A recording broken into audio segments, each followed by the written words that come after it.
오늘 함께 나눌 말씀은 고린도후서 1장 11절입니다.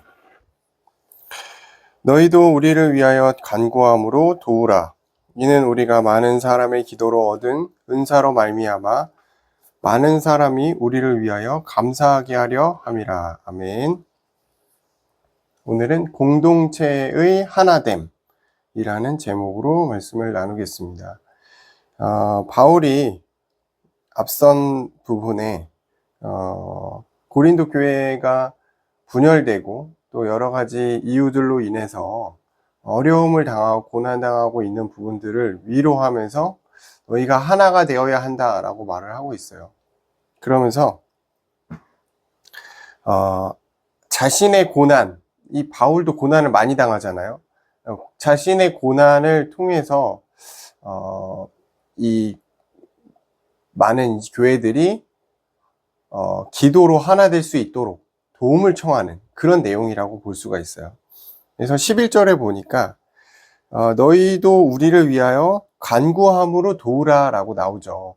그러니까 현장에서 많은 이제 어려움을 바울이 당하고 있기 때문에 기도의 중보를 통해서 도움을 요청하는 부분이에요. 근데 간절함으로 도와라 이렇게 돼 있어요. 이거를 헬라어로 좀 보면은 시니프리에오라고 하거든요. 이거는 동참하다라는 뜻이에요. 동참하다라는 뜻으로 쓰였는데 우리가 일반적으로 이제 뭐 중보기도라든가 뭐 도움을 할 때 간접적인 부분, 그러니까 약간 떨어져서 멀찍이서 뭔가 사역을 돕는 그런 느낌이 많이 있어요. 근데 여기서 시니프리에오라는 헬라어는 동참하다는 뜻이라고 그랬잖아요. 실제적으로 직접적 연관이 있는 같이 사역을 진행하는 그건 바울 네 사역이고 나는 내 사역이 있어 이게 아니고 바울의 사역에 함께 협력하는 그런 부분들을 의미한다라는 거죠. 그래서 이 간구함으로 도우라라는 의미에는 실질적으로 너희들도 사역에 동참하는 것이다. 기도가 그만큼 중요하다라는 거죠. 그러면서 이제 우리가 많은 사람의 기도로 얻은 은사로 말미암아 이렇게 나와요. 많은 사람의 기도, 여기서 쓰이는 이 기도는 드네이시스라는 헬라어인데 간절한 기도라는 뜻이에요. 그냥 단순하게 기도 좀 부탁합니다. 우리 이제 일반적으로 이렇게 많이 얘기를 하잖아요. 기도해 줄게. 사실 이제 지나가는 말로 많이 쓰이는 한국 사회에서 같이 밥 한번 먹자 이런 느낌으로 많이 이제 쓰이는데 사실 여기서 쓰인 기도라는 표현은 간절한 기도라는 거예요. 아주 간절한 기도를 바울이 요청하고 있다는 거예요. 왜냐하면 바울의 상황이 급박하잖아요. 죽을 위험도 많이 당하고 아주 위험한 곳도 많이 가기 때문에 많은 사람들의 간절한 기도를 요청하고 있다라는 거죠. 그래서 우리가 이제 뭐 상담을 하거나 다른 사람의 어떤 기도 제목을 들을 때 너무 이렇게 가볍게 기도해 줄게 이게 아니고 진짜 간절한 마음으로 그 사람을 생각하며 구체적으로 시간을 정해도 좋고요. 그 내용을 가지고 충분한 깊은 기도를 정말 하나님께 이 사람을 위해 간구하는 중보하는 그런 좀 진실된 기도를 해야 된다라는 거죠. 그래서 이제 지나가는 말로 하는 그런 기도해 줄게 마치 적선하듯 그런 거 말고 뭐 밥 한번 먹자 이런 건 뭐 아무리 많이 해도 되는데 기도라는 단어는 그만큼 중요하다라는 거예요. 제가 생각하는 이 공동체의 어떤 중요한 역할 중에 하나가 뭘까? 저는 나눔이라고 생각을 하거든요. 서로가 이 다른 환경, 다른 모습에서 살아가잖아요. 근데 그리스도 안에서 세례받음으로 하나가 돼서 하나님의 자녀가 됐다라는 거죠. 그래서 하나의 공동체를 이루는 건데 이 공동체를 이룸으로 인해서 나눔을 할 수 있죠. 육신의 어떤 이제 물질적 나눔도 있겠지만 이 어떤 어려움이라든가 정신적인 그런 정서적인 그런 부분에 영적인 그런 부분의 나눔도 반드시 필요하다.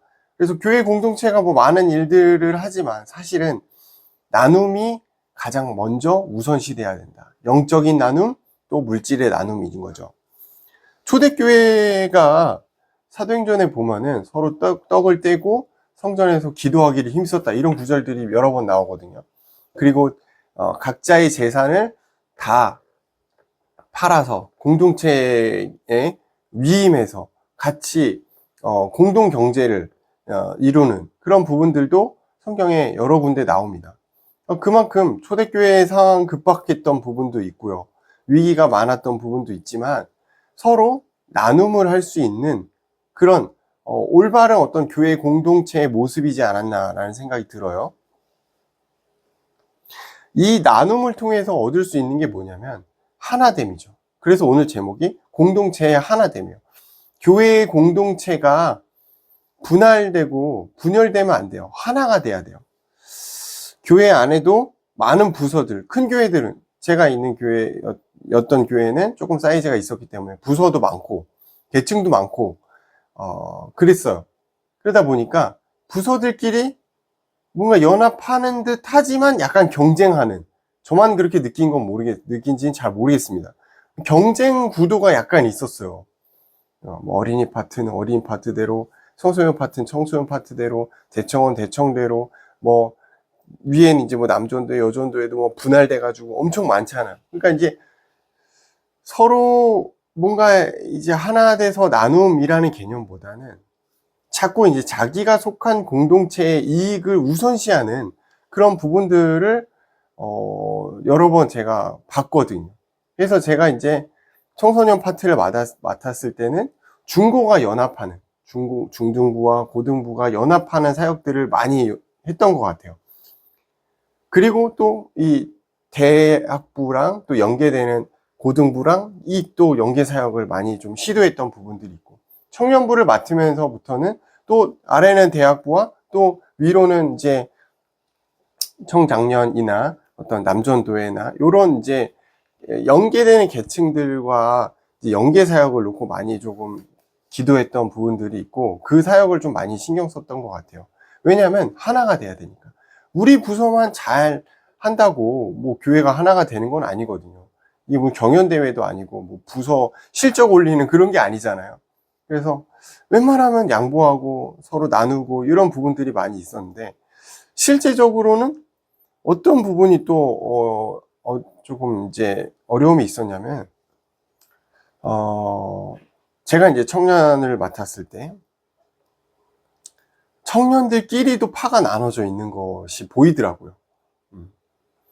그런 부분들을 해소하기 위해 많은 이제 기도와 노력과 여러 가지 행정적인 부분들을 시도했지만 쉽지가 않더라고요. 몇 년이 지나도 잘 그게 안 됐던 것 같아요. 좀 그게 좀 아쉬웠던 부분인 것 같은데, 하나된 공동체가 이루어진다. 이거는 이 땅에 하나님의 나라가 임하는 것과 같은 의미거든요. 우리 안에 이 교회 공동체조차 하나 되지 못하는데 우리가 어떻게 세상의 빛과 소금이 되겠어요? 각자의 어떤 특성과 각자의 역할과 달란트는 분명히 존재해요. 그것들은 인정해야 돼요. 그렇지만 그것들을 감안하고서라도 하나가 돼야 되는 거죠. 확실히 그런 부분들이 하나의 공동체가 되기 위해서 좀 걸림돌이 되는 부분들이 많이 있지 않았나.